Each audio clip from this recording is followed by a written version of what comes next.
We live our lives by the clock. We see time as a straight road.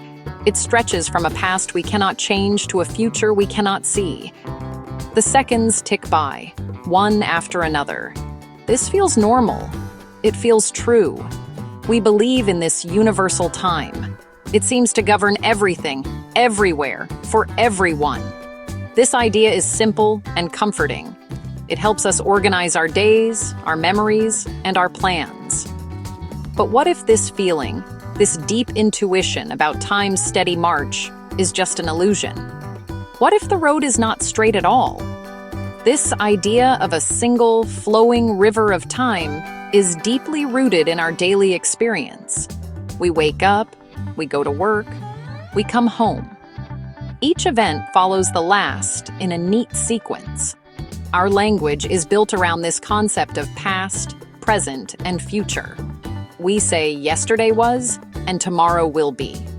This linear model is useful. It allows societies to function. It lets us build schedules and coordinate our actions with others. Without this shared understanding, our world would feel chaotic and unpredictable. This is the time of human experience, a practical tool we have created and refined. But modern physics tells a very different story. Einstein's theory of relativity was a major shock to our common sense. It showed that time is not absolute. Time is relative. It can stretch and it can shrink. Time moves at different speeds for different observers. An astronaut traveling near the speed of light experiences time much more slowly than someone on Earth. For them, only a few years might pass, while decades go by for the rest of us. This means there is no single, universal now. My now is not the same as your now if we are moving relative to each other. This discovery completely dismantled the old clockwork universe. The idea of a master clock ticking away for the entire cosmos was gone. Instead, we found a universe with countless individual times. Every object, every person, has its own rhythm, its own personal time. The universe is not a single performance conducted by one conductor with one tempo. It is more like a massive orchestra where every musician plays to their own beat. The simple straight line of time shatters into a complex, interwoven web of events. This is a much stranger and more fascinating reality than we ever imagined. So if time is not a fundamental line, what is it? Some physicists, myself included, believe time is not a pre-existing container for the universe. It does not flow on its own. Instead, time is an emergent property. It arises from the interactions of things. Think of it like temperature. A single atom does not have a temperature. Temperature is a property that emerges from the collective motion of many atoms. In the same way, time might not exist at the most fundamental level of reality. It emerges only when we look at the world on a larger, more blurry scale. At the quantum level, the world is a storm of probabilities and events. There is no special time variable in the basic equations that describe reality. There is only change. Things happen. Events occur. One thing transforms into another. The universe is a network of these transformations.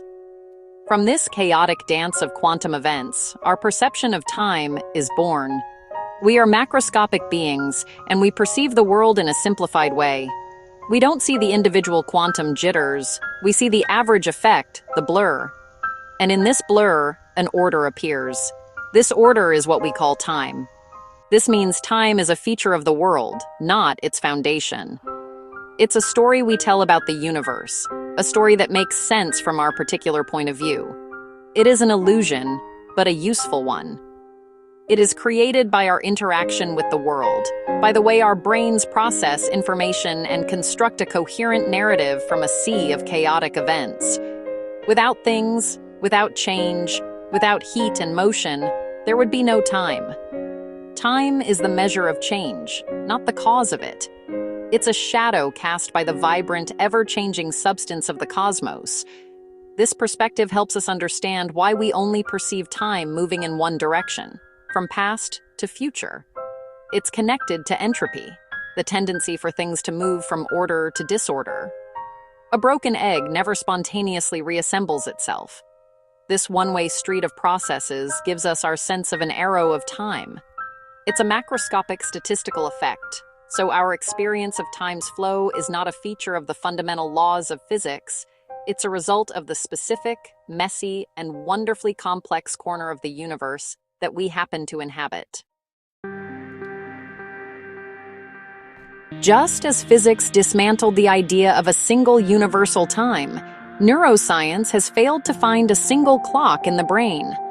Our subjective experience of time is not a direct reflection of physical reality. It is a complex mental construction. Our brains create our sense of time. This process is shaped by many factors. Memory, emotion, and concentration all play a huge role in how we perceive time's passage. When we are engaged and having fun, time seems to fly.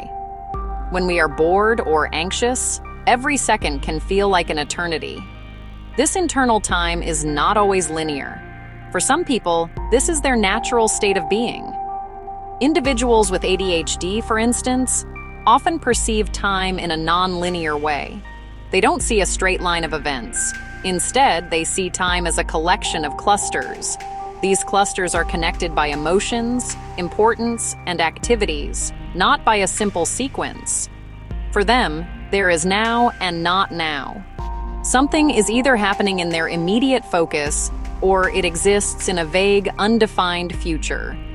This is not a disorder, but a different style of perception. Dr. Donald Davis even suggests that the linear time perception of non-ADHD individuals could be called focused attention disorder, or FAD. This highlights that both linear and non-linear time styles have their own strengths and weaknesses. The linear thinker is great at planning and scheduling. The non-linear thinker might excel at creative problem-solving and adapting to the moment. This shows that our standard view of time is just one possible way of experiencing the world. It is a cultural and biological preference, not an absolute truth. Our perception of time's speed also changes throughout our lives. For a child, a summer vacation feels like a lifetime. For an adult, years can slip by in a flash. This is because our brain gauges time's length by the number of new memories we form. As we get older, our lives often become more routine. We have fewer novel experiences. This means we create fewer distinct memories, and in retrospect, the time feels shorter. If you want to slow down time, the secret is to seek out new adventures and break your routine. Time, it seems, is a story written by memory. The connection between time and memory is profound. Our brain does not store the past like a video recording. Memory is a reconstructive process. When we remember something, we are not playing it back. We are rebuilding it. Interestingly, the brain areas we use to remember the past are the same ones we use to imagine the future. People who have difficulty remembering their personal past also struggle to imagine themselves in future scenarios. This suggests that memory is not just about the past. It's a flexible tool for mental time travel in both directions. This flexible, non-linear nature of memory opens the door to even stranger possibilities. Phenomena like déjà vu or precognitive dreams, feeling you've experienced something before or dreaming of an event before it happens, could be more than just tricks of the mind. Some scientists are seriously investigating whether we can access information from the future. Since the 1990s, experiments have shown statistically significant results suggesting our bodies can react to events seconds before they occur. For example, brain activity spikes before a person is shown a random, emotionally charged image. This idea, known as precognition, is supported by dozens of replicated studies. Cognitive neuroscientist Julia Mossbridge suggests that our gut feelings might actually be a form of memory from our own future. The proposed mechanism for this could be related to quantum mechanics, perhaps through quantum entanglement, where information can be linked across time and space. The CIA even declassified its own research in 1995, which found statistically reliable evidence for precognition. This research challenges our most basic assumptions about cause and effect. Ultimately, the straight line of time is a story we tell ourselves. It is a useful story, but it is not the whole story.